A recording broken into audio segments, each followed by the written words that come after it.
Appointment of auditors. Auditor of a banking company is to be appointed at the annual general meeting of the shareholders. Is to be appointed at the annual general meeting of the shareholders. Okay. Next. Auditor of a nationalized bank is to be appointed by the bank concerned through its board of directors. Okay. In either case, approval of the Reserve Bank of India is required before the appointment is made. Okay. So,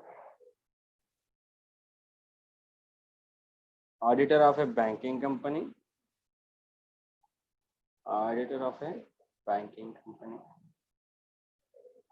and auditor of a nationalized bank.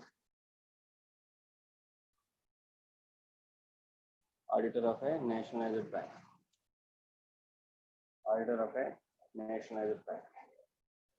Okay. Banking company అయితే ఎవరు appoint చేస్తారమ్మా? Share holders AGM దగ్గర. Auditor appointed by shareholders at AGM. general meeting. And in case of nationalized bank అయితే board of directors of the concerned bank.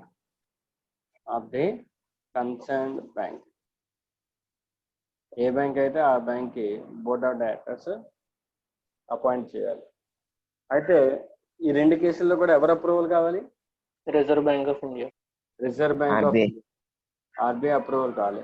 Before after వీళ్ళు appoint చేయకముందు appoint చేసిన తర్వాత? Before sir. Yes, before or prior approval of RBI. Prior approval of RBI is required. Okay, that's it. I need a clarification now. First of all, చెప్పండి అమ్మా, banking కంపెనీకి ఎవరు appoint చేస్తారు? Members at AGM. In case of nationalized bank అయితే Board of directors of the concerned bank. But anyways, prior to that, approval of the RBI is required. Now my question is, what is a banking company? What is a banking company?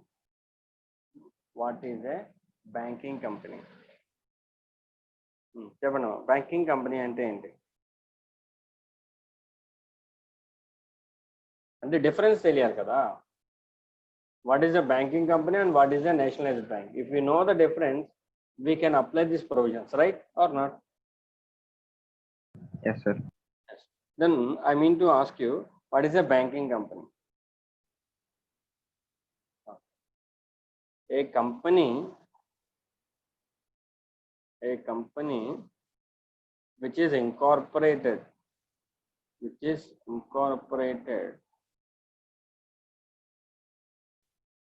under Companies Act and which performs banking అంటే ఏంటి? A company which is incorporated under which act? Companies Act. Yes, a company was incorporated under Companies Act and it performs the functions like banking. అంటే ఒక కంపెనీని మన companies act ప్రకారం incorporate చేసి ఆ company యొక్క ఫంక్షనింగ్ ఏ ఫంక్షనింగ్ అంటే బ్యాంకింగ్ ఫంక్షనింగ్ చేయాలి. Then it is called a banking company. Okay. What do you mean by banking then? Banking అంటే ఏంటి? Come on, what do you mean by banking? accepting deposits and giving loans. Yes, very good. Accepting the deposits in order to give Loans. Yes, giving loans. This is called banking. This is called activity of banking. So a company which is incorporated under Companies Act and which performs the functions of banking is called a banking company. Okay, so are you clear with this? Yes or no? Yes, sir. Okay, then now we are going to learn about the nationalized bank. Then what is a nationalized bank then? Now tell me, what is a nationalized bank? What is a nationalized bank? Is a nationalized bank. Okay. మీకు 1969 back, ఓకేనా, మీరు నేను పుట్టకముందు వెళ్తే, so banks are under private persons authority. Okay, banks ఎప్పుడు కూడా private సంస్థల ఆధీనంలో ఉండేవి. అప్పుడు ఏం చేశారంటే, for the better development of economy, ఓకేనా, and promoting of credit facilities, మన గవర్నమెంట్ ఏం చేసిందంటే నేషనలైజేషన్ అనేది తీసుకొచ్చింది. Nationalisation, okay. సో నేషనలైజేషన్ అంటే కన్వర్టింగ్ ఆఫ్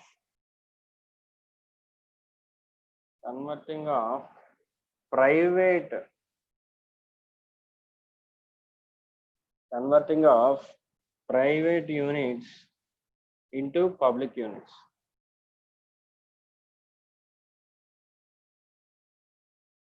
అంటే ప్రైవేట్ సెక్టార్ బ్యాంక్స్ అన్నింటినీ కూడా గవర్నమెంట్ అండర్టేకింగ్ లోకి తీసుకున్నాయి అన్నమాట. ఎవరు అండర్టేకింగ్ లోకి? ప్రైవేట్ బ్యాంక్స్ ప్రైవేట్ వ్యక్తుల ఆధీనంలో ఉండే కదమ్మా. అట్ ది టైమ్ ఆఫ్ 1969లో, ఓకే, ప్రైవేట్ వ్యక్తుల ఆధీనంలో ఉన్న బ్యాంక్స్ అన్ని కూడా గవర్నమెంట్ నేషనలైజేషన్ చేసి they have been taken under the control of government. That is called nationalization of banks. అర్థమైందమ్మా మీకు? Yes, sir. సో అటువంటి బ్యాంక్స్ ని నేషనలైజ్డ్ బ్యాంక్స్ అంటారు. ఓకే. సో ఈ నేషనలైజ్డ్ బ్యాంక్స్ కి ఎవరు అపాయింట్ చేయాలంటే, ఎవరమ్మా అపాయింట్ చేయాలి ఆడిటర్ని? ఎలా అపాయింట్ చేస్తారు? Board of Directors of the concerned bank. Now, is Axis Bank is a nationalized bank? No, No, sir. sir. No, because it is not a government bank. Generally, nationalized banks are all government banks. So it is a banking company. Axis Bank is a banking company. So do you understand the difference? Yes, sir. Yes. Okay. So maximum private sector banks అన్ని కూడా banking company undertaking వస్తాయి. Nationalised banks అన్ని కూడా government PSU banks అని అంటారు. Okay. నా ఈ nationalised banks లో కూడా స్టేట్ బ్యాంక్ మోస్ట్ ఇంపార్టెంట్ అన్నమాట. ఓకేనా. సో అప్పుడే RBI ఈ గవర్నమెంట్ బ్యాంక్స్ అన్ని కూడా గవర్నమెంట్ అండర్టేకింగ్ లోకి వెళ్ళి అని చెప్తాం. గవర్నమెంట్ అంటే ఇప్పుడు బ్యాంక్స్ అన్నిటి కూడా కంట్రోల్ చేసేది ఎవరమ్మా? RBI. Sir no? Yes, sir. Government undertaking లోకి వెళ్ళడం అంటే దట్ మీన్స్ RBI అండర్టేకింగ్ లోకి వెళ్ళిపోయినాయి బ్యాంక్స్ అన్ని కూడా, అథారిటీ. ఓకేనా. సో అప్పట్లో అవి. Okay.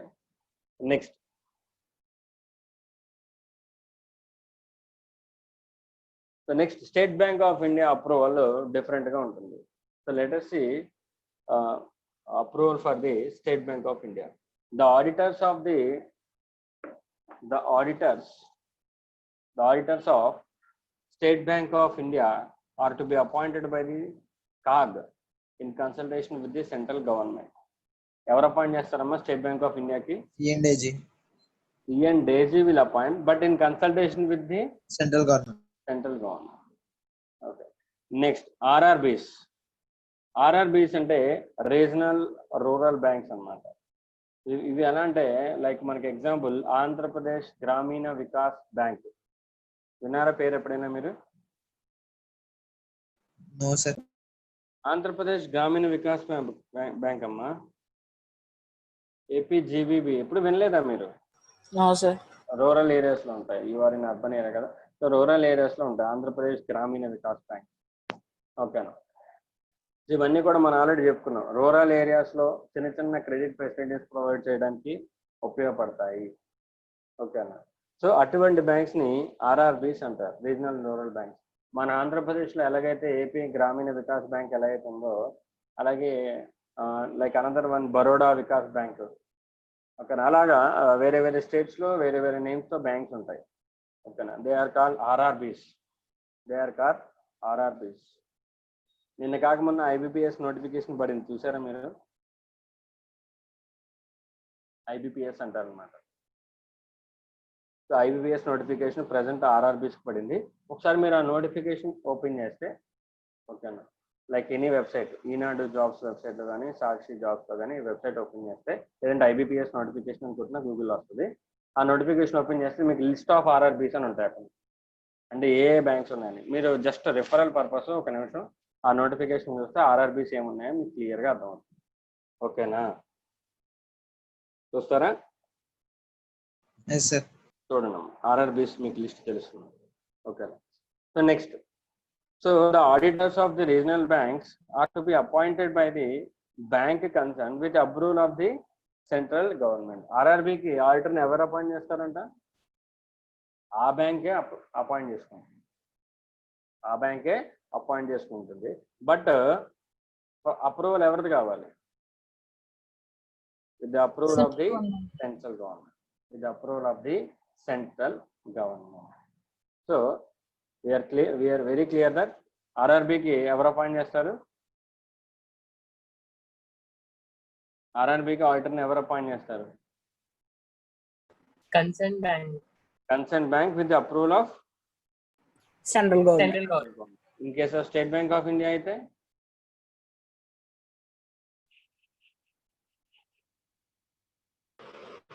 C&A is in consideration of central government. ఓకేనా. In case of banking company, members at AGM. By shareholders at AGM. In case of nationalised banks, Board of Directors of the Board of concerned Directors company. of concerned bank. right. So this is the appointment of auditors. Okay. So now we are going to learn about audit of advances. Come to page number 12.7.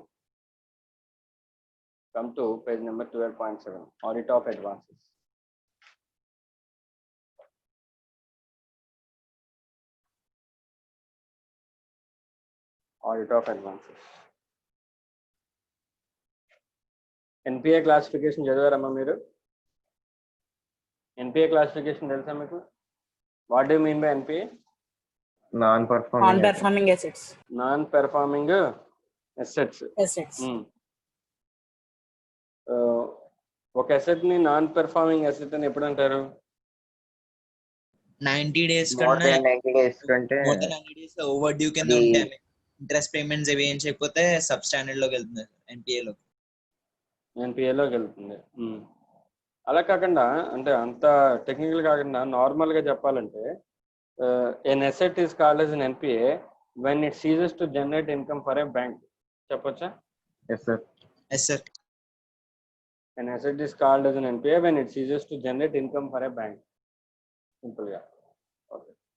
So now let us discuss the audit of advances. అంటే మనం if you go for an audit for a bank, so కంపల్సరీగా మన major portfolio అంతా advances మీద base అయి ఉంటుంది. అంటే bank ఎవరికైతే లోన్లు ఇచ్చారో ఆ లోన్స్ కరెక్ట్గా ఇచ్చారో లేదనేది మన పార్ట్, వెరిఫై చేయడం మన పార్ట్. మేజర్ పార్ట్ అంతా కూడా అడ్వాన్సెస్ మీద ఉంటుంది.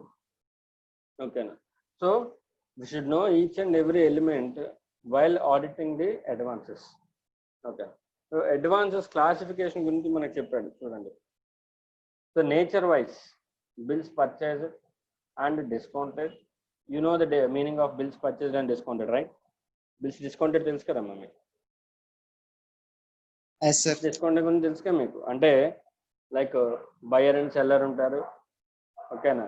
సెల్లర్ బయర్ ఏం చేస్తాడంటే ఒక నోట్ రాసిస్తాడు, నేను ఒక కన్సర్న్ టైంలో పే చేస్తాను, ఒక 2 months 3 months టైం పెడతాడు.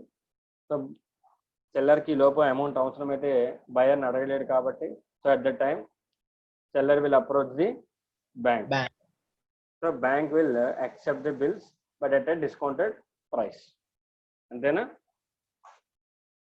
1000 Sir, రూపీస్ బిల్ yes, అయితే బ్యాంక్ వాడు 900 ఇస్తాడు. బట్ బయర్ దగ్గర నుంచి మాత్రం ఎంత కలెక్ట్ చేస్తాడు? 1000 రూపీస్ కలెక్ట్ చేస్తాడు. ఆ 100 రూపీస్ బ్యాంక్ కమిషన్ మీద ఉంటుంది. ఈ ట్రాన్సాక్షన్ అంతా తెలుసుగా మీకు. నెగోషియబుల్ ఇన్స్ట్రుమెంట్ యాక్ట్ లో అయిపోయి ఉంటుంది పార్ట్ మీకు. అయిపోయిందా? So bills Yes. Purchased and discounted. Next cash credits, CC account and overdrafts and loans repayable on demand loans. నా cash credits and overdrafts అంటే క్యాష్ క్రెడిట్స్ అంటే మీకు just like it's a type of loan అమ్మా. But cash credits ఎప్పుడు కూడా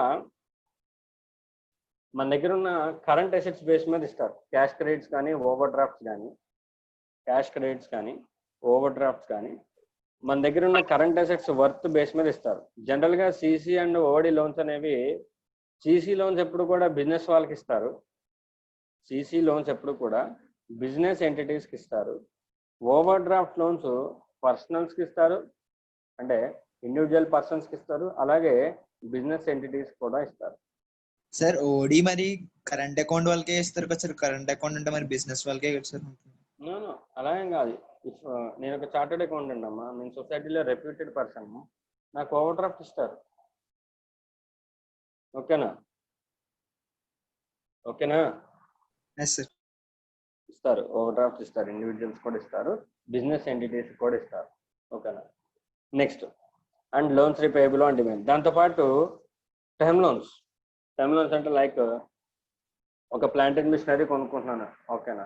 so అటువంటిప్పుడు నాకు ఏదైనా అసెట్ బేస్డ్ లోన్ ఏమైనా ఇస్తే దాన్ని టర్మ్ లోన్ అంటారు. ఒక టెన్యూర్ ఆఫ్ ఒక 10 yearsకి 5 yearsకి రీపేయబుల్ లోన్స్ ఉంటాయి. వాటిని టర్మ్ లోన్స్ అంటారు. ఓకేనా? నెక్స్ట్ సెక్యూరిటీ వైజ్ చూస్తే బ్యాంక్ లోన్స్ ఇచ్చేటప్పుడు తీసుకునే సెక్యూరిటీ బేస్ మీద దీన్ని క్లాసిఫికేషన్ చేస్తారు. Like secured by tangible assets అంటే మన లైక్ ఇప్పుడు మనం గోల్డ్ లోన్ తీసుకుంటున్నానమ్మా. గోల్డ్ లోన్ తీసుకునేటప్పుడు కంపల్సరీ నేను ఏం సెక్యూరిటీ పెడతాను? గోల్డ్ సెక్యూరిటీ పెడతాను. So it is a secured by tangible assets. ఓకేనా? లేదంటే ఇల్లు తాకట్టు పెడుతున్నాను, హౌస్ తాకట్టు పెడుతున్నాను. సో అది కూడా secured by tangible assets. Next covered by security, type of security covered by bank guarantee or the government guarantees. Covered by bank or government guarantee అంటే గవర్నమెంట్ గ్యారంటీ ఇస్తుంది మనం తీసుకునే లోన్స్ అండ్ అడ్వాన్సెస్కి. ఓకేనా? వాటిని గవర్నమెంట్ గ్యారంటీడ్ లోన్స్ అంటారు. Government అంటే ఇక్కడ సెంట్రల్ గవర్నమెంట్ గ్యారంటీ ఇవ్వచ్చు, స్టేట్ గవర్నమెంట్ గ్యారంటీ కూడా ఇవ్వచ్చు. ఓకేనా? లైక్ ఇప్పుడు సెంట్రల్ గవర్నమెంట్ కానీ స్టేట్ గవర్నమెంట్ కానీ ఏం చెప్తుందంటే ఆ స్టేట్లో ఉన్న బ్యాంక్స్ కానీ ఫార్మర్స్ అందరికీ లోన్స్ ఇవ్వండి అని చెప్తారు. ఫార్మర్ దగ్గర నుంచి సెక్యూరిటీ లేదనుకో, ఫార్మర్ ఏం చేస్తాడు? బ్యాంక్ వాడు ఏం చేస్తాడు? He will ask for a security. Yes sir no? Yes sir. ఫార్మర్కి లోన్ కావాలమ్మా, bank will ask for a security because bank will not lend any loan without any security. So for that but farmers బాగుండాలంటే government ఏదో చేయాలి కదా. At that time government ఏం చెప్తుందంటే okay whatever the loans you made for a farmer I will be acting as a guarantor. ఓకేనా? దాన్ని ఏమంటారంటే government security అంటారు. దాన్ని ఏమంటారు? Government security. అంటే ఇప్పుడు మనం ఫార్మర్ దగ్గర సెక్యూరిటీ లేకపోయినా ఎవరికి గ్యారంటీ వల్ల లోన్ ఇచ్చాం మనం? Government guarantee. ఒకవేళ ఫార్మర్ కట్టకపోతే మనం ఏం చేయొచ్చు? Government will reimburse the amount to the concerned bank. Next unsecured loans. కొన్ని లోన్స్ అన్సెక్యూర్డ్ ఉంటాయి, అంటే సెక్యూరిటీ లేకపోయినా ఇస్తారు. ఇంకా సో ఈ చిన్నవి ఇప్పుడు సెల్ఫ్ హెల్ప్ గ్రూప్స్ ఉంటాయి కదమ్మా, SHGలు తెలుసా మీకు? సెల్ఫ్ హెల్ప్ గ్రూప్స్, డ్వాక్రా గ్రూప్స్ అమ్మా, విన్నారా ఎప్పుడైనా? లోకల్ గా మన మదర్సాలు అందరూ తీసుకుంటూ ఉంటారు, మన ఇంట్లో ఆడవాళ్ళందరూ కూడా తీసుకుంటుంటారు. ఒక 10 members లేడీస్ కలిసి ఒక గ్రూప్ పెట్టి తీసుకుంటారు. తీసుకుని ఏం చేస్తారంటే ఆ అమౌంట్ అందరికీ వస్తుంది, ఆ గ్రూప్లో ఉన్న వాళ్ళందరికీ. వాళ్ళందరూ కూడా చిన్న చిన్న బిజినెస్లు ఏమన్నా తీసుకుని ఆ అమౌంట్ని రీపే చేస్తారు. వాళ్ళకి ఏమైనా సెక్యూరిటీస్ తీసుకుంటారా? No, sir. No such security. They are called unsecured loans. They are called unsecured loans. Okay. అలాగే Mudra loans. Mudra loans are also unsecured loans. Okay. అంటే సెల్ఫ్ ఎంప్లాయ్మెంట్ జనరేషన్ కోసం, స్కిల్స్ అప్డేషన్ కోసం ముద్రా లోన్స్ కూడా ఇస్తారు చాలా మంది చిన్న చిన్న వ్యాపారం పెట్టుకునే వాళ్ళు. 2 lakhs or 3 lakhs with government subsidy. Okay sir me voice కొద్దిగా లోగా వస్తుంది. ఓకేనా? నౌ ఇప్పుడు పర్లేదు sir. okay. Then location wise, then advances based on location wise. Advances in India and advances outside India. Advances in India and advances outside India. In India చూద్దాం. Priority sectors, public sectors, banks and others. Main ఇందులో మనం తెలుసుకోవాల్సింది ఏంటంటే priority sector. For every bank, there will be a criteria set by the government. There will be a criteria set by the government that the particular branch should lend some part of their advances to the priority sectors. To the priority sectors. అంటే వాళ్ళు ఇచ్చే loans and అడ్వాన్సెస్లో అన్ని business ఎంటిటీస్కే కాకుండా వాళ్ళు government priority sectors అని చెప్తుంది. Like farmer priority sectors, gold loans priority sectors. Okay. అలాగే educational loans, housing loans. ఓకేనా? సో కొన్ని సెక్టార్స్ ప్రయారిటీ సెక్టార్స్ అన్నమాట. ఓకేనా? ఆ సెక్టార్స్కి లోన్స్ ఇవ్వమని గవర్నమెంట్ క్రైటీరియా పెడుతుంది. సో ఆ క్రైటీరియా కంపల్సరీగా బ్యాంక్స్ రీచ్ అవ్వాలి. దీనికి సంబంధించి మనం జిఎస్టీలో ఒక పాయింట్ చదువుకున్నాం, గుర్తుందా మీకు? Priority sector lending certificates, PSLC exemptions లో చదివాం, గుర్తుందా? జిఎస్టీలో మనం ప్రయారిటీ సెక్టార్ లెండింగ్ సర్టిఫికెట్ గురించి చదివాం, గుర్తుందా మీకు? గుర్తులేదా? ఒకసారి రిఫర్ చేయండి, ఎగ్జామ్షన్స్ లో ఉంటుంది. ఓకేనా? రిఫర్ చేస్తారా? Yes sir. ఓకే, రిఫర్ చేయండి. పిఎస్ఎల్సి సర్టిఫికేట్ గురించి మనం చదువుకున్నాం. జిఎస్టీలో ఉంటుంది. దాని ట్రీట్మెంట్ ఏంటనేది మీరు నాకు చెప్పాలి. జిఎస్టీ ఉంటుందా, ఎగ్జామ్టెడా అనేది చెప్పాలి మీరు నాకు. ఓకేనా? రేపు. సో ఆ ప్రయారిటీ సెక్టార్స్ రీచ్ అవ్వలేకపోతే ప్రయారిటీ సెక్టార్ లెండింగ్ సర్టిఫికేట్ అనేది కొనుక్కుంటారు. జనరల్గా ప్రయారిటీ సెక్టార్ లెండింగ్ అనేది రూరల్ బ్యాంక్స్ అన్నీ కూడా సాటిస్ఫై అయిపోతాయి. బట్ అర్బన్లో ఎవరు కూడా అగ్రికల్చర్ లోన్స్ తీసుకోరు. అవునా? Yes sir. అర్బన్ ఏరియాస్లో అగ్రికల్చర్ లోన్స్ తీసుకోరు. మరి వాటికి ప్రయారిటీ సెక్టార్ సాటిస్ఫై అవుతుందా? అవ్వదు. సో అటువంటిప్పుడు ప్రయారిటీ సెక్టార్ ఆల్రెడీ కొన్ని బ్రాంచ్లు, రూరల్లో ఉన్న బ్రాంచ్లు హెవీ అడ్వాన్సెస్ ఇచ్చుంటారు అగ్రికల్చర్కి. సో వాళ్ళ దగ్గర నుంచి ప్రయారిటీ సెక్టార్ లెండింగ్ సర్టిఫికేట్ కొనుక్కుంటారు వాళ్ళు. అదేంటనేది ఒకసారి చూడండి మీరు. ఓకేనా? ట్రీట్మెంట్ ఏంటనేది చూడండి. ఓకేనా? నెక్స్ట్ ఇంకా పబ్లిక్ సెక్టార్, బ్యాంక్స్ ఇవన్నీ okay. Bank to bank loans ఇవన్నీ okay. Next advances outside India. అంటే అవుట్ సైడ్ ఇండియాలో మనం ఏమన్నా అడ్వాన్సెస్ ఉంటే అవి ఓకేనా. అదర్ బ్యాంక్స్ నుంచి next bills purchase, syndicated loans ఇవన్నీ మామూలే. సిండికేటెడ్ లోన్స్ అంటే 4-3 కలిసి తీసుకుంటే దాన్ని సిండికేట్ అంటారు. ఓకేనా? సో అవి. So this is the classification. Then మీకు తెలుసు already standard assets, substandard assets, doubtful assets and loss assets classification తెలుసామా మీకు? ప్రుడెన్షియల్ నార్మ్స్ ప్రకారం అంటే లైక్ రిస్క్ బేస్డ్ క్లాసిఫికేషన్ అన్నమాట ఇది. ప్రుడెన్షియల్ నార్మ్స్ ప్రకారం క్లాసిఫికేషన్ అంటే రిస్క్ బేస్డ్ క్లాసిఫికేషన్. అంటే ఆ అసెట్ మీద ఉన్న రిస్క్ ప్రకారం దాన్ని క్లాసిఫై చేస్తాం. రిస్క్ అంటే ఏంటి? Losing the value of asset, అంతేనా? అంతే కదమ్మా. బ్యాంక్ కి లోన్ అనేది అసెట్ అవుతుందా, లేదంటే బ్యాంక్ కూడా అది లయబిలిటీ అవుతుందా? అసెట్ అవుతుంది. అసెట్ ఒక రిస్క్ అంటే అసెట్ ఒక వాల్యూ తగ్గిపోతుంటే దాన్నే రిస్క్ అంటారు. సో రిస్క్ బేస్డ్ క్లాసిఫికేషన్ నే ప్రుడెన్షియల్ క్లాసిఫికేషన్ అంటారు. ఓకేనా? సో అందులో మనకి టైప్స్ ఉన్నాయి. ఏంటి? Standard assets, substandard assets, doubtful assets and loss assets. So substandard assets ఏంటి? There is no risk. There is no risk, entire loan amount మనకు వచ్చేస్తుంది. రిస్క్ లేదనుకుంటే దాన్ని స్టాండర్డ్ అసెట్ అంటారు. సబ్ స్టాండర్డ్ అసెట్ అంటే NPA అయ్యి within 12 months లోపు ఉంటే దాన్ని సబ్ స్టాండర్డ్ అసెట్ అంటారు. ఓకేనా. సో మళ్ళీ మీకు క్రైటీరియా తెలుసు, ఎన్పిఏ అంటే ఎప్పుడు అవుతుందో. ఆ ఎన్పిఏ క్రైటీరియా అనేది మళ్ళీ ఒకసారి మనం తర్వాత చూద్దాం. బట్ ఎన్పిఏ అయ్యి విత్ ఇన్ 12 months లోపు ఉంటే దాన్ని సబ్ స్టాండర్డ్ అసెట్ అంటారు. నెక్స్ట్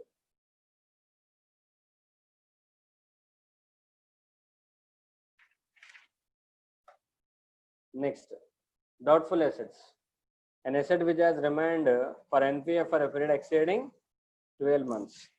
12 months దాటి ఎన్పిఏ అయితే దాన్ని ఎన్పిఏ డౌట్ఫుల్ అంటారు. సో లాస్ ఎసెట్ అంటే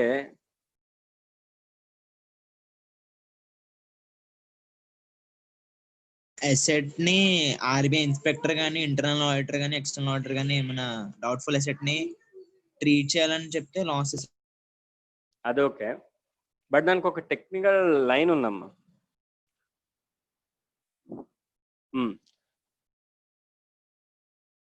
continue where any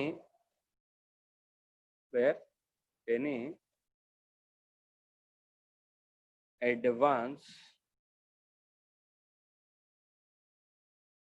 is not warranted as a bankable asset,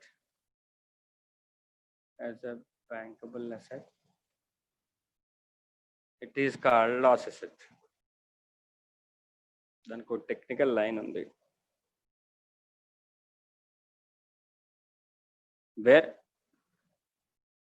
where continuation of any advance is not warranted as a bankable asset, then it is called loss asset. అది technical line.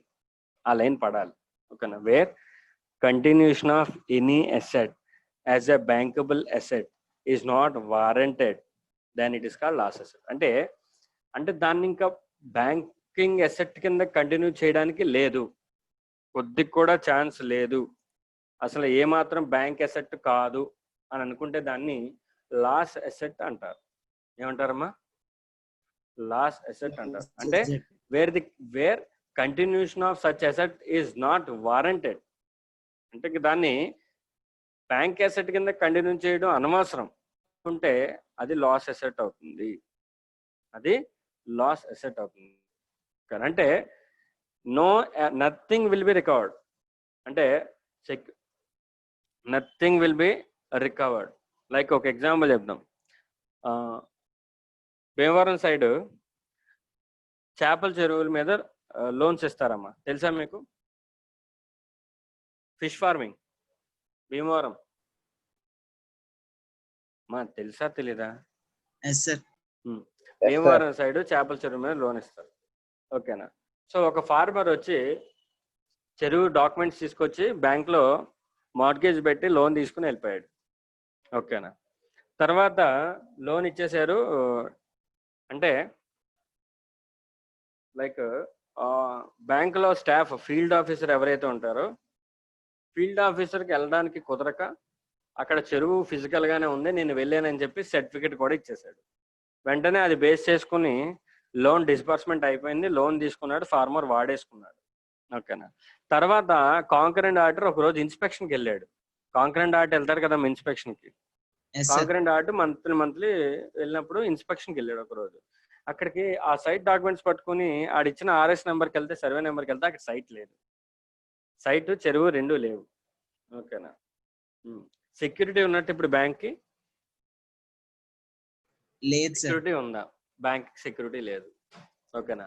ఆ person ఎవరైతే ఇచ్చాడో ఆ ఇచ్చిన KYC documents fake, person absconding. అంటే ఆధార్ ఇచ్చాడు, ఆ Aadhaar fake Aadhaar. ఓకేనా. మన వాళ్ళు అప్పట్లో ఈ కేవైసీ లేదు, fake Aadhaar. So fake Aadhaar కాబట్టి ఏదో డాక్యుమెంట్స్ ఎడిట్ చేసి తీసుకొచ్చి ఆధార్ అక్కడ సబ్మిట్ చేసి వెళ్ళిపోయాడు. ఓకేనా. ఫేక్ డాక్యుమెంట్స్ ఇచ్చి వెళ్ళిపోయాడు. పర్సన్ అబ్స్కాండింగ్, లోన్ తీసుకున్నాడు, వెళ్ళిపోయాడు, డబ్బులు తీసుకున్నాడు, క్రెడిట్ కార్డ్ డబ్బులు విత్డ్రా చేసుకున్నాడు, వాడుకున్నాడు, వెళ్ళిపోయాడు. So now is there any chance? ఓకేనా. సో బ్యాంక్కి ఏమైనా రికవరీ అవుతుందా? No sir. నో. ఒకవేళ బ్యాంక్ కోర్టుకి వెళ్ళింది, ఆ కన్సర్న్ పర్సన్ వచ్చాడు, ఇన్సాల్వెన్సీ పెట్టేశాడు డైరెక్ట్గా, నా దగ్గర నుంచి ఏమీ లేదు అని చెప్పి చేతులు ఎత్తి ఇన్సాల్వెన్సీ పెట్టాడు.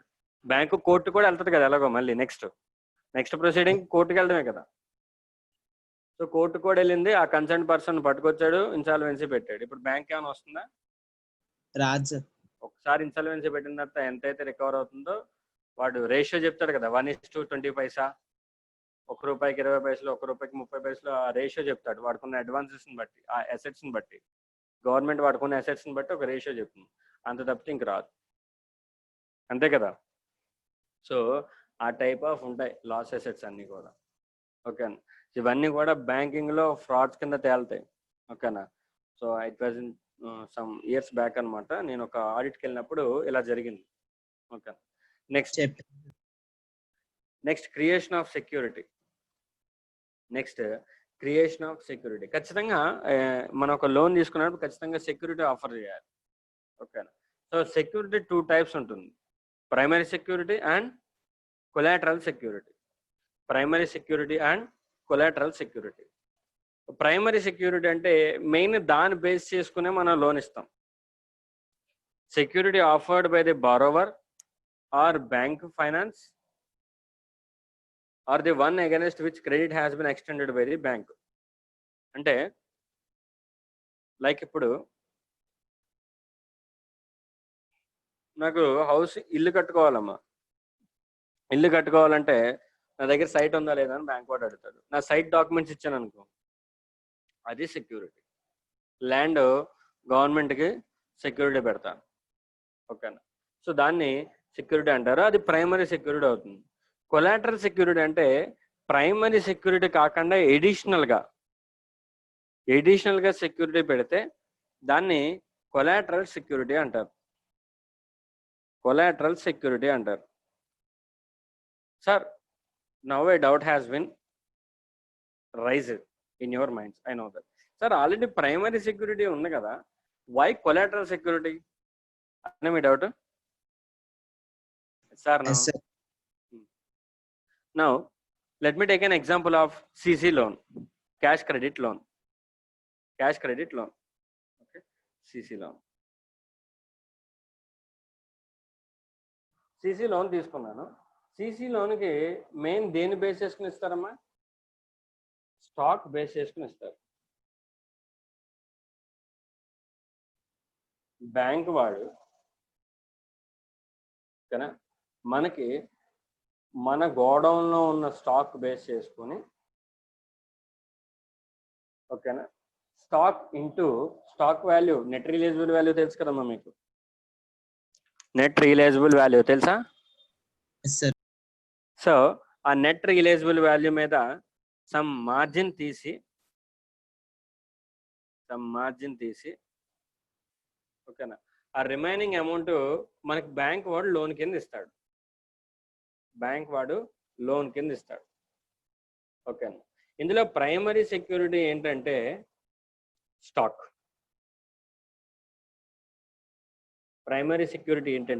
అంటే మనం ఒకవేళ బ్యాంక్ దగ్గర నుంచి తీసుకున్న లోన్ కట్టకపోతే మన బిజినెస్ ప్రెమిసెస్ని సీల్ చేసి మన దగ్గర ఉన్న స్టాక్ని బ్యాంక్ వాడు సేల్ చేసుకుంటాడు.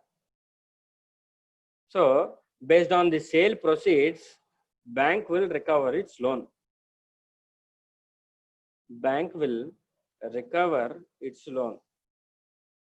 అర్థమైందమ్మా మీకు? అర్థమైందా, అర్థం కాలేదా? సో క్యాష్ క్రెడిట్ లోన్ ఇచ్చినప్పుడు స్టాక్ ప్రైమరీ సెక్యూరిటీ అవుతుంది. మీరు ఎప్పుడైనా గమనించండి, అంటే if you coming to articles, stock hypothecation పెట్టి లోన్ తీసుకుంటారు. Based on the stock valuation, ఓకేనా, బ్యాంక్ వాడు లోన్ శాంక్షన్ చేస్తాడు. ఒకవేళ వీడు లోన్ కట్టకపోతే బిజినెస్ ప్రిమిసెస్ సీజ్ చేసి ఆ స్టాక్ ఉంటుంది కదా, స్టాక్ని సేల్ చేసుకుని ఆ వచ్చిన డబ్బులతో బ్యాంక్ వాడు లోన్ రికవరీ పెట్టుకుంటాడు. లెటస్ సే ఇప్పుడు ప్రైమరీ సెక్యూరిటీ ఉంది, ఓకే, బాగానే ఉంది. Let us say there is a fire accident happened. Fire accident అయింది, ఓకేనా. స్టాక్ మొత్తం పోయింది. ఈలోపు బ్యాంక్ చెక్ చేసుకోలేదు, ఇన్సూరెన్స్ కూడా ఎక్స్పైర్ అయిపోయింది. ఇన్సూరెన్స్ కూడా ఎక్స్పైర్ అయిపోయింది.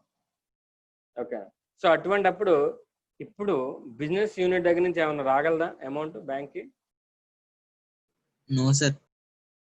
So at that time collateral security is required. Stock పోతే పరిస్థితి ఏంటి? ఆలోచించాలి కదమ్మా. Yes or no? Act of God is not in our hands. Yes or no? Yes sir.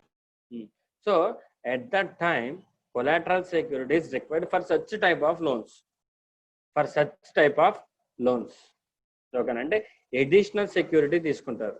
Such additional security will be in the form of any immovable property. Any immovable property generally. Any immovable property. So ఇప్పుడు మీకు అర్థమైందా collateral security use ఏంటో? Why collateral security అనేది అర్థమైంది ఇప్పుడు మీకు? Yes sir. Generally collateral security is not required for every type of loan, but these type of loan require collateral securities. Okay, so now let me continue. So there will be two type of securities. One is primary security and the other one is collateral security. Okay, then we have terms like mortgage. అంటే ఆ సెక్యూరిటీని ఎలా పెట్టుకుంటారు, ఏ form లో పెట్టుకుంటారు? Mortgage, pledge, హైపోథికేషన్, lean, assignment, ఇవన్నీ. So you know the clear differences, but the main difference is mortgage కి generally immovable properties మీద మార్ట్గేజ్ పెట్టుకుంటారు. ఓకేనా? హైపోథికేషన్ అనేది మూవబుల్ అండ్ ఇమూవబుల్ ప్రాపర్టీస్ రెండిట్ల మీద పెట్టుకుంటారు. జనరల్లీ సిసి లోన్స్ ఏవైతే ఉంటాయో, ఇప్పుడు మనం చెప్పుకున్న CC loans like stock based loans ఏవైతే ఉంటాయో, వాటికి హైపోథికేషన్ యూజ్ చేస్తారు. ఓకేనా? ఇమ్మూవబుల్ ప్రాపర్టీ ఏమైనా ఉంటే దానికి మార్ట్గేజ్ యూజ్ చేస్తారు. ఓకేనా? సో ఇవన్నీ అన్నమాట. అలాగే ఫిజికల్ డెలివరీ ఏమైనా ఇస్తే దాన్ని ప్లెడ్జ్ అంటారు. అంటే సెక్యూరిటీ పెట్టిన గూడ్స్ ఫిజికల్గా బ్యాంక్కి హ్యాండ్ ఓవర్ చేస్తే, లైక్ గోల్డ్ లోన్ విషయంలో మనం ఏం చేస్తామమ్మా? గోల్డ్ మన దగ్గర పెట్టుకుని డీడ్ ఏమైనా రాస్తామా బ్యాంక్కి? గోల్డ్ ఇచ్చేస్తాను సార్. గోల్డ్ డైరెక్ట్గా ఇచ్చేస్తాం, దాన్ని ప్లెడ్జ్ అంటారు. ఓకేనా? In case of immovable property అయితే ఇమూవబుల్ ప్రాపర్టీ మీద ఛార్జ్ క్రియేట్ చేస్తారు, దాన్ని మార్ట్గేజ్ అంటారు. మూవబుల్ ప్రాపర్టీ మీద దానికి ఛార్జ్ క్రియేట్ చేస్తే దాన్ని హైపోథికేషన్ అంటారు. ఓకేనా? అండ్ నెక్స్ట్ లీన్ మీకు తెలిసిందే, right to seize. And next assignment. మీరు అసైన్మెంట్ అంటే like bills, negotiable instrument act లో ఎండార్స్మెంట్ ఆఫ్ బిల్స్ అనే కాన్సెప్ట్ చదివారా? Yes sir. Endorsement of bill అంటే మనకి ఒక పర్సన్ నుంచి అప్పు ఇవ్వాల్సి వస్తే వేరే పర్సన్కి అది ఎండార్స్ చేస్తాం. గుర్తున్నది మీకు? సార్, క్రెడిటర్ కి మనీ బదులు డెటార్ యొక్క బిల్ ఇచ్చేస్తాం సార్. డెటార్ యొక్క బిల్ ఇచ్చేస్తాం, దాన్నే అసైన్మెంట్ అంటారు. ఓకేనా? సో బ్యాంక్స్ ఆ టైప్ ఆఫ్ సెక్యూరిటీ కూడా యాక్సెప్ట్ చేస్తాయి. ఓకేనా? అంటే నాకు ఎవరైనా అమౌంట్ ఇవ్వాలమ్మా, ఓకేనా, ఆ అమౌంట్ని నా బదులు నేను డైరెక్ట్గా బ్యాంక్కి ఎండార్స్ చేస్తాను. సో అప్పుడు నాకు ఇచ్చే బ్యాంక్ ఏమవుతుంది, రైట్ వస్తుంది. నాకు ఇవ్వాల్సిన దగ్గర నుంచి బ్యాంకు కలెక్ట్ చేసుకునే రైట్ వస్తుంది బ్యాంక్. దాన్నే అసైన్మెంట్ అంటారు, దాన్నే అసైన్మెంట్ ఆర్ ఎండార్స్మెంట్ అంటారు. ఓకేనా? Next, so this is the creation of security. Then prudential norms. Like ఇప్పుడు మనం ఎన్పిఎస్కి వస్తున్నాం, ఎన్పిఎస్ టాపిక్ వస్తున్నాం. ఓకేనా? సో మీరు చెప్పండి అమ్మా, ఆల్రెడీ మనం చెప్పుకున్నాం, an advance will be classified as an NPA if, అంటే ఎన్పిఏ క్లాసిఫై చేయడానికి డిఫరెంట్ క్రైటీరియా ఉన్నాయి ఫర్ డిఫరెంట్ ప్రొడక్ట్స్. అంటే సిసి లోన్కి ఒకలాగా, సిసిఓడి లోన్స్కి ఒకలాగా ఎన్పిఏ క్రియేట్ చేస్తాము. అలాగే జనరల్ అడ్వాన్సెస్కి ఒకలా ఎన్పిఏ క్రియేట్ చేస్తాము. ఓకేనా? సో క్రెడిట్ కార్డ్స్ ఉంటాయి, ఇంకా ఓకేనా చిన్న చిన్న లోన్స్ ఉంటాయి, వాటికి ఎన్పిఏ క్రైటీరియా ఏంటి? సో జనరల్లీ అన్ని టైప్ ఆఫ్ ఎన్పిఎస్ కూడా ఒకటే రూల్ అమ్మ. థంబ్ రూల్ ఏంటంటే 90 days రూలే ఉంటుంది, థంబ్ రూల్. ఓకేనా? బట్ యూజ్ చేసే టెర్మినాలజీ డిఫరెంట్గా ఉంటుంది. ఓకేనా? So an advance will be classified as an NPA if it ceases to generate income for a bank. If it ceases to generate income for a bank, అంటే bank ఆ loan ఇవ్వడం వల్ల దానికి వచ్చే లాభం ఏం లేదు. లైక్ అడ్వాన్స్ ఇచ్చాము, అక్కడి నుంచి ప్రిన్సిపల్ రికవరీ లేదు, అలాగే ఇంట్రెస్ట్ రికవరీ కూడా లేదు. Then it will be NPA.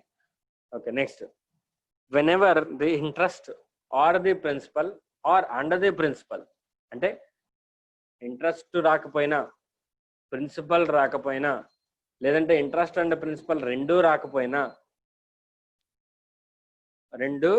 రాకపోయినా దాన్ని ఎన్పిఏ అంటారు. సార్ అదేంటి సార్, మనం ఎప్పుడు ఈఎంఐ కట్టేటప్పుడు ప్రిన్సిపల్ అండ్ ఇంట్రెస్ట్ రెండు కలిపే కడతాం కదమ్మా. Yes sir no? Yes sir. మరి ఇక్కడ ఏంటి, ఇంట్రెస్ట్ రాకపోయినా ప్రిన్సిపల్ రాకపోయినా అంటున్నాడు. అంటే ప్రిన్సిపల్ ముందు కట్టి ఇంట్రెస్ట్ తర్వాత కట్టే లోన్స్ ఉంటాయా, లేకపోతే ఇంట్రెస్ట్ ముందు కట్టి తర్వాత ప్రిన్సిపల్ విడిగా కట్టే లోన్స్ ఉంటాయా? జనరల్ గా మనం చూసేవి ఈఎంఐ కడతాం. That EMI includes both principal and interest. Sir no? Yes sir. కొన్ని లోన్స్కి ఏమవుతుందంటే మొరటేరియం పీరియడ్ అనేది ఉంటుంది. కొన్ని లోన్స్కి మొరటేరియం పీరియడ్ అనేది ఉంటుంది. అంటే లైక్ కొంత టర్ము, అంటే ఒక లోన్ స్టార్ట్ అయిన కొంత టర్ము వాళ్ళు ప్రిన్సిపల్ కట్టనవసరం అవసరం లే, ఇంట్రెస్ట్ కడితే చాలు. వాళ్ళు ప్రిన్సిపల్ కట్టనవసరం అవసరం లే, ఇంట్రెస్ట్ కడితే చాలు. కొన్ని వాటికి ఇంట్రెస్ట్ అవసరం లేదు, కొంత టర్మ్ వరకు ప్రిన్సిపల్ కడితే చాలు, తర్వాత నుంచి ఇంట్రెస్ట్ లెవీ అవుతుంది. అటువంటివి ఉంటాయి అన్నమాట. సో లైక్ కొన్ని ఇప్పుడు ఎడ్యుకేషనల్ లోన్స్ ఉంటాయి, కొన్ని టైప్ ఆఫ్ ఎడ్యుకేషనల్ లోన్స్. వాళ్ళు మంత్లీ ఇంట్రెస్ట్ సర్వీస్ చేసుకోవాలి. ఓకేనా? ప్రిన్సిపల్ తర్వాత కట్టుకోవచ్చు వాళ్ళు క్వాలిఫై అయిన తర్వాత. So such type of loans ఉంటాయి. సో అటువంటి అప్పుడు అక్కడ బోత్ ఇంట్రెస్ట్ అండ్ ప్రిన్సిపల్ అనే కాన్సెప్ట్ ఉండదు, ఎయిదర్ ఇంట్రెస్ట్ ఆర్ ప్రిన్సిపల్. అర్థమైందమ్మా మీకు? అర్థమైందా? సో ఆ టైప్ ఆఫ్ లోన్స్ ఉంటాయి కాబట్టి అందుకని ఇక్కడ ఇంట్రెస్ట్ ఆర్ ప్రిన్సిపల్ అన్నాడు. అలాగే నార్మల్ టైప్ ఆఫ్ లోన్స్ ని ఇంక్లూడ్ చేయడానికి ఇంట్రెస్ట్ అండ్ ప్రిన్సిపల్ అన్నాడు. ఓకేనా? So in respect of such an advance have remained overdue or out of order, two టెర్మినాలజీని యూజ్ చేశారు చూడండి. ఒకటి ఓవర్ డ్యూ అన్నాడు, ఒకటి ఓవర్ డ్యూ అన్నాడు, రెండోది ఏంటి? Out of order. They use two terminology. One is overdue and the other one is out of order. And for a specified period of time another. You know that specified period of time. What is the specified period of time? 90 days, right? So now we have to know what is an overdue, what is the meaning of the term overdue, and what is the meaning of the term out of order. So overdue means an amount is said to be overdue if it is not paid on the due date fixed by the bank. Every month నేను 5th EMI కట్టాలమ్మా. ఓకేనా? A washing machine ఏదో EMI base మీద తీసుకున్నా అనుకుందాం for example. ఓకేనా? So every month 5th I was supposed to pay an EMI to the bank, but because of shortage of funds I couldn't honor it on that day. ఓకేనా? Can it be treated as a overdue next day?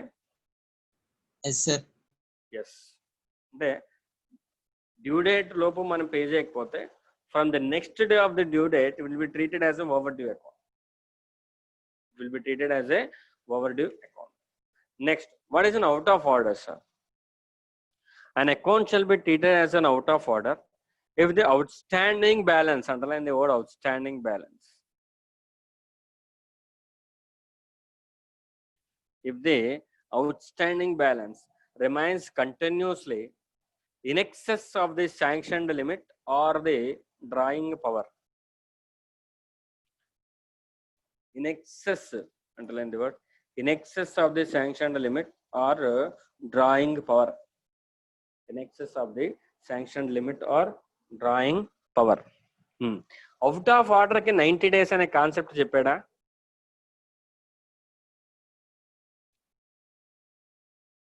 మా out of ఆర్డర్కి 90 days concept చెప్పాడా? Yes sir. Yes చెప్పాడు. ఎందుకంటే ఇక్కడ చెప్పాడు, ఇక్కడే చెప్పేశాడు. అవుట్ ఆఫ్ ఆర్డర్ వరే స్పెసిఫైడ్ పీరియడ్ అంటే ఓవర్ డ్యూ అయినా వెంటనే ఎన్పి అవ్వదు, అవుట్ ఆఫ్ ఆర్డర్ అయినా వెంటనే ఎన్పి అవ్వదు. Such out of order or overdue should continue for period of 90 days. 90 days. Okay. So అందుకనే ఇక్కడ చెప్పేశాడు మనకి పీరియడ్ స్పెసిఫైడ్ టైం అనేది. So sir why the amount అసలు శాంక్షన్ లిమిట్ దాటి అమౌంట్ ఎక్సెస్ ఎలా వెళ్ళిపోతుంది? హౌ అసలు ఎలా? How outstanding amount will exceed the sanction limit? Bank వాడు శాంక్షన్ చేసిన లిమిట్ కన్నా అవుట్ స్టాండింగ్ అమౌంట్ ఎక్సెస్ ఎలా వెళ్ళిపోతుంది? Can you give me an idea? Interest. Yes, very good, beautiful. నాకు బ్యాంక్ వాడు 10 lakhs శాంక్షన్ చేశాడు, నేను 10 lakhs తీసుకున్నాను, ఓకేనా? ప్లస్ నేను అమౌంట్ కట్టడం లేదు, నేను రీపేమెంట్ చేయడం లేదు. బట్ మంత్లీ బ్యాంక్ వాడు ఏం చేస్తాడమ్మా? ఇంట్రెస్ట్ ఛార్జ్ చేస్తుంటాడు కానీ అకౌంట్కి. Sir no? Yes sir.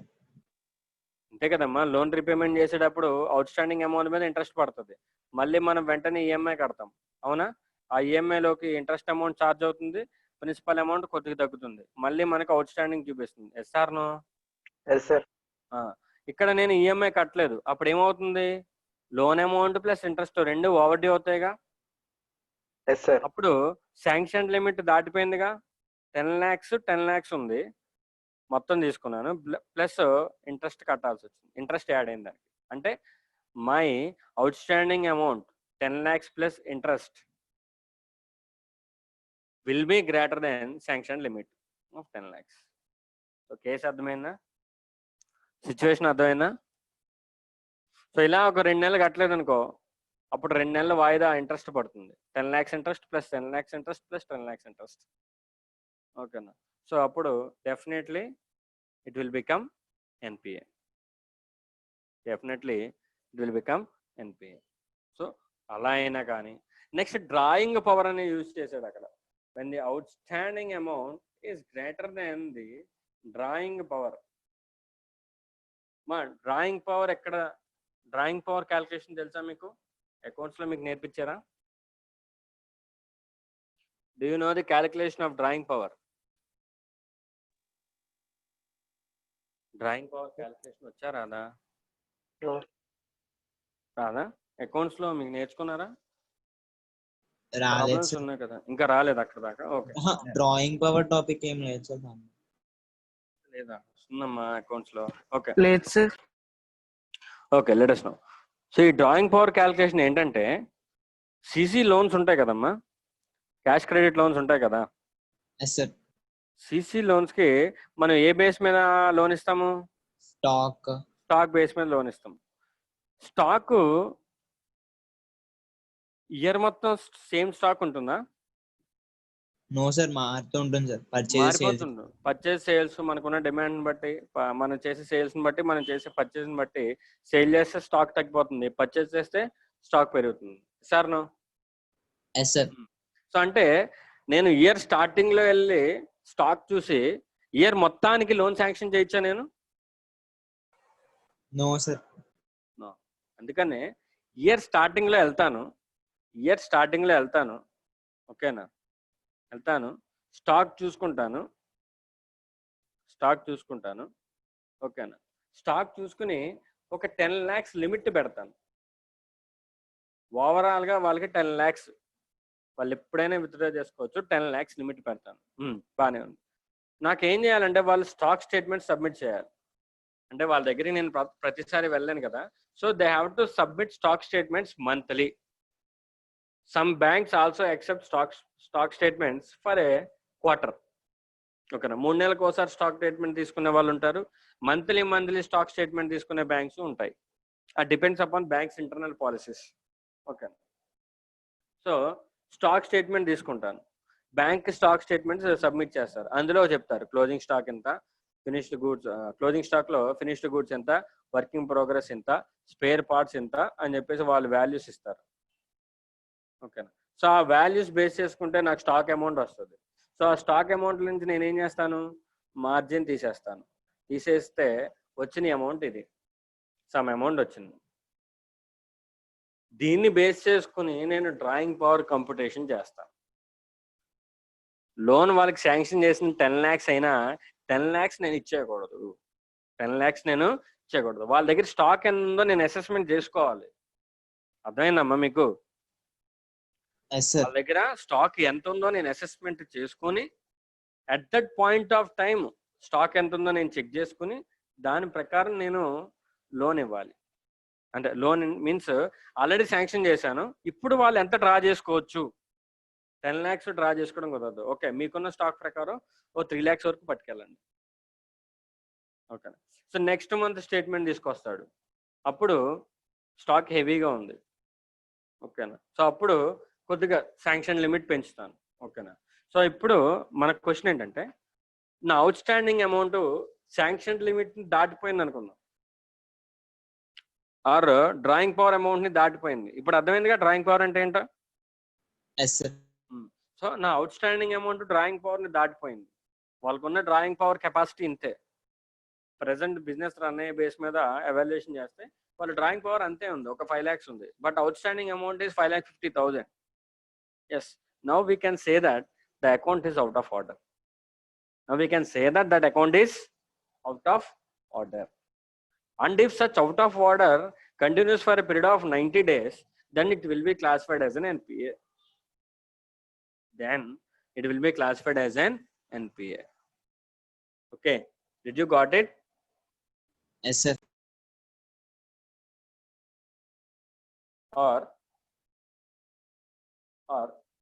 and overdue కాకపోయినా, out of order కాకపోయినా, but if there are no credits continuously for a period of 90 days as on the date of balance sheet, or the credits are not enough to cover the interest debited during the same period. అంటే balance sheet date అన్నాడు. Balance sheet date generally ఏ డేట్కి ఉంటుందమ్మా? Balance sheet date generally ఏ date ఉంటుంది? 31st March. అంటే దానికి వెనక నుండి 90 days, అంటే that means approximately 1st January. Approximate. So అక్కడి నుంచి ఇక్కడ వరకు కూడా బ్యాంక్ అకౌంట్ లో దేర్ ఆర్ నో క్రెడిట్స్, అసలు అమౌంటే పడట్లేదు. Then it will be NPA. అసలు అమౌంట్ ఏమీ పడట్లేదు బ్యాంక్ అకౌంట్ లో, no nothing transaction, then it will be treated as an NPA. Or కొన్ని క్రెడిట్స్ ఉన్నాయి, there are few credits, but the few credits are not able to service the not sufficient to service the interest debited, not sufficient to service the interest debited, not sufficient to service the interest debited. That means మనం ఒక loan account గా bank ఏం చేస్తుంది, దాని మీద revenue recognize చేసుకుంటుంది. Sir no? Yes, sir. Revenue recognition అంటే ఏంటి? ఇంట్రెస్ట్ ఆ అకౌంట్ కి ఛార్జ్ చేయడం, వాళ్ళకి ఛార్జ్ అయితే మనకి రెవెన్యూ అవుతుంది. మీరు బ్యాంక్ పాయింట్ ఆఫ్ వ్యూలో మాట్లాడండి. ఓకేనా. వాళ్ళకి అంటే కస్టమర్ కి ఛార్జ్ అయితే మనకి ఏమవుతుంది? రెవెన్యూ అవుతుంది. ఓకేనా. సో మనం ఛార్జ్ చేస్తాం. ఓకేనా. ఒక 1 lakh ఇంట్రెస్ట్ ఛార్జ్ చేశాను, వాళ్ళ అకౌంట్ లో అవుట్ స్టాండింగ్ చూపిస్తుంది. వాళ్ళు కడితే మనకి ఇన్కమ్ వచ్చేస్తుంది, కట్టినా కట్టకపోయినా మనం రెవెన్యూ కింద తీసుకుంటాం. కానీ ఏమైందంటే వాళ్ళ అకౌంట్ లో పడిన క్రెడిట్స్, ప్రిన్సిపల్ విషయం తర్వాత పెట్టండి, కానీ ఇంట్రెస్ట్ కూడా రాలేదు, ఇంట్రెస్ట్ కూడా ఛార్జ్ అవ్వలేదు. ఓకేనా. 90 days వరకు వెయిట్ చేస్తాం, ఇంట్రెస్ట్ కవర్ అయిందా లేదా. ఓకేనా. 90 days కూడా అవ్వకపోతే, even such few credits are not sufficient to service the interest debited, then also it will be treated as an NPA. ఓకేనా. అర్థమైందా? So this is about the terminology of overdue and overdue and out of order. Overdue and out of order. Next, term loans. So CCOD loans గురించి చూసాం. Now term loans. Term loans కూడా అంతేనమ్మా, interest or instalment of principal or interest and principal. ఓకేనా, అన్నింటిలో ఏది service అవ్వకపోయినా, interest రాకపోయినా, principal రాకపోయినా, లేదంటే ఇంట్రెస్ట్ అండ్ ప్రిన్సిపల్ రెండూ రాకపోయినా, for a period of 90 days, then it will be NPA. CCOD loans ఇప్పుడే మనం చెప్పుకున్నాం, అవుట్ ఆఫ్ ఆర్డర్ అయినా లేదంటే ఓవర్ డ్యూ అయినా 90 days ఎన్పిఏ అవుతుంది. Next bills purchase and discounted. Bill discount చేసాము, డ్యూ డేట్ వచ్చింది, బ్యాంక్ వాడు బిల్ పట్టుకొని బయ్యర్ దగ్గరికి వెళ్ళాడు, వెళ్ళి డబ్బులు ఇవ్వన్నాడు, but the buyer fail to honour the payment as on the day. Okay, so అలా ఫెయిల్యూర్ అనేది it was continued for a period of 90 days, then it will be treated as an NPA. Sir bill dishonour అయిన వెంటనే మరి account customer account debit చేసేస్తారు కదా sir, మళ్ళీ మనకి వాళ్ళకి బిల్ ఇచ్చేస్తారు కదా సార్. ఇక్కడ నుంచి రాకపోతే సార్, కస్టమర్ నుంచి రాకపోతే అదేనా, బిల్ పట్టుకెళ్ళాను, నేనే సబ్మిట్ చేశాను, బ్యాంక్ తీసుకుంది, లెట్స్ సే నువ్వు బయర్ అనుకున్నావు. So as on the due date as a bank ఏం చేస్తుంది, నీ దగ్గరికి వస్తుంది, ఎస్ఆర్ నో దగ్గరికి వచ్చి it will ask for the payment. ఓకేనా, బట్ నువ్వు ఆనర్ చేయలేదు, then it will come to me, then but I was also failed to honour the payment, then for a period of 90 days it will become NPA.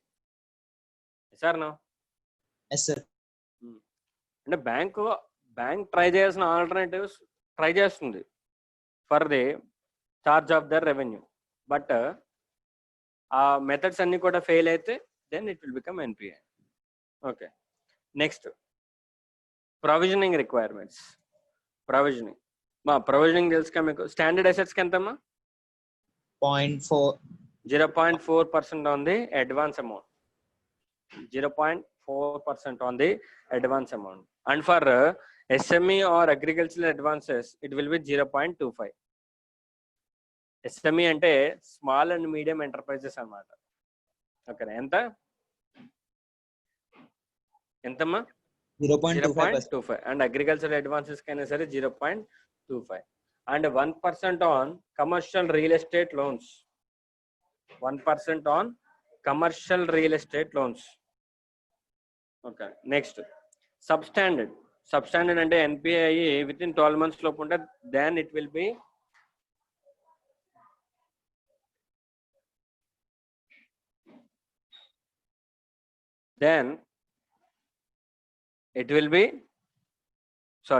substandard assets. So substandard assets కి 15% provisioning ఇవ్వాలి. అంటే ఏంటి, NPA అయ్యి within 12 months లోపు ఉంటే on such advances 15% is required for the secured portion. Secured portion ఏదైతే ఉంటుందో, అంటే సెక్యూర్డ్ పోర్షన్ అంటే దేనికైతే ఛార్జ్ ఉంటుందో, అసెట్ సెక్యూరిటీ ఉంటుందో, దానికి 15% ప్రొవిజనింగ్ క్రియేట్ చేయాలి. ఒకవేళ అన్సెక్యూర్డ్ పోర్షన్ ఏమైనా ఉంటే దానికి అడిషనల్ గా 10% ప్రొవిజనింగ్ మెయింటైన్ చేసుకోవాలి. అన్సెక్యూర్డ్ పోర్షన్ ఏమైనా ఉంటే. సో సెక్యూర్డ్ లో 15%, అలాగే అన్సెక్యూర్డ్ లో ఇంకో 10%, both together will become 25%. In case there any unsecured portion, if there is no unsecured portion, then 15% is enough. And 5% for the infrastructural advances. ఒకవేళ వాళ్ళు ఏమన్నా ఇన్ఫ్రాస్ట్రక్చర్ డెవలప్మెంట్ లోన్స్ ఏమైనా ఇస్తే దానికి 5% సబ్స్టాండర్డ్ అయితే 5% క్రియేట్ చేసుకుని సరిపోతుంది. ఎందుకని లో ప్రొవిజనింగ్ ఇచ్చాడంటే, ఇన్ఫ్రాస్ట్రక్చర్ కి ఆల్రెడీ మనకు అక్కడ టాంజిబుల్ అసెట్ అనేది కనిపిస్తుంటుంది. ఇన్ఫ్రాస్ట్రక్చర్ అంటే ఏంటమ్మా, ఐదర్ బిల్డింగ్ డెవలప్మెంట్ కానీ ఏదైనా ఒక టాంజిబుల్ అసెట్స్ డెవలప్మెంట్ లో కానీ చేసేదాన్ని ఇన్ఫ్రాస్ట్రక్చర్ డెవలప్మెంట్ అంటారు, అంతేనా? అందుకని ఆల్రెడీ అక్కడ అసెట్ ఉంటుంది, మనకి వెంటనే సేల్ చేసుకోవచ్చు, కాబట్టి లో provisioning is required 5%. Okay, next doubtful assets. That means an asset which is NPA for more than 12 months, then it will be called as a doubtful asset. For that, unsecured portion ఏమైనా ఉంటే దానికి 100% provisioning maintain చేయాలి. అలాగే secured portion ఏమైనా ఉంటే ఇక్కడ doubtful లో D1 D2 D3 అని చెప్పేసి D1 D2 and D3 doubtful 1 doubtful 2 doubtful 3 classifications ఉంటాయి. సో నో డౌట్ D1 అయినా D2 అయినా D3 అయినా సరే అన్సెక్యూర్డ్ పోర్షన్ ఎప్పుడైతే ఉంటుందో దానికి 100% ప్రొవిజనింగ్ ఇంకంతే క్రియేట్ చేసేయాలి. But in case of secured అయితే సెక్యూర్ D1 D2 D3కి sir what you mean by D1 అంటే D1 అంటే doubtful up to 1 year, D2 అంటే doubtful for more than 1 year but up to 3 years, more than 1 year but up to 3 years. ఓకేనా. Next above 3 years it is called doubtful, doubtful 3 it's called doubtful 3. So doubtful 3కి 100%, that means doubtful 3 అంటే 100% loss అని అర్థం. ఇంకా so doubtful 2 అంటే 40% create చేయాలి, అలాగే doubtful 1 అంటే 25% వరకు క్రియేట్ చేసుకోవాలి. ఓకేనమ్మా, అర్థమైందా మీకు? D1 D2 D3 డౌట్ఫుల్ 1కి ఎంత? 25%. It is not 25%, it is అంటే రైట్ అంటే డిపెండింగ్ అపాన్ సర్కమ్స్టాన్సెస్ 25 వరకు అని అర్థం. ఓకే. నెక్స్ట్ D2కి ఎంత క్రియేట్ చేయాలి? 40% and D3 100%. And D3 is nothing but ఇంకా లాస్ అసెట్ ఉంది, ఇంకంతే. లాస్ అసెట్స్ కి 100%, both secured and unsecured loss asset కి 100%. ఓకే. సో ఇందాకడ కౌశిక్ చెప్పినట్టే ఇన్ కేసు అది డౌట్ఫుల్ లో ఉంది లేదంటే సబ్స్టాండర్డ్ లో ఉంది, బట్ మనం ఆడిట్ చేసినప్పుడు at the point of audit మనమైనా లేదంటే RBI ఇన్స్పెక్షన్ జరిగినప్పుడు అయినా సరే వాళ్ళు సర్కమ్స్టాన్సెస్ అన్ని వెరిఫై చేసి it should be classified as a loss asset అని మెన్షన్ చేయొచ్చు. ఓకేనా. యాజ్ అన్ ఆడిటర్ నేను ఎప్పుడైనా ఆడిట్కి వెళ్ళినప్పుడు అక్కడ ఏదైనా డౌట్ఫుల్ అసెట్ ఉంది, నేను వెరిఫై చేశాను, అది డౌట్ఫుల్ కాదు, లాస్ అసెట్ కింద క్లాసిఫై చేయమని నేను కనుక బ్యాంక్కి ఇంటిమేషన్ ఇస్తే then bank should classified as an NPA, loss asset కింద క్లాసిఫై చేయాలి. ఓకేనా. సో అది ఆడిట్ రిపోర్ట్లో మనం మెన్షన్ చేయొచ్చు, నో ప్రాబ్లం. నెక్స్ట్ సార్ ఇలా NPAs ఉంటే బ్యాంకుకి మంచిదా లేదంటే whether it is negative for a bank? పాజిటివా నెగిటివా? Negative sir. నెగిటివ్ ఉన్నప్పుడు బ్రాంచ్ మేనేజర్కి ప్రమోషన్స్ అవి వస్తాయా?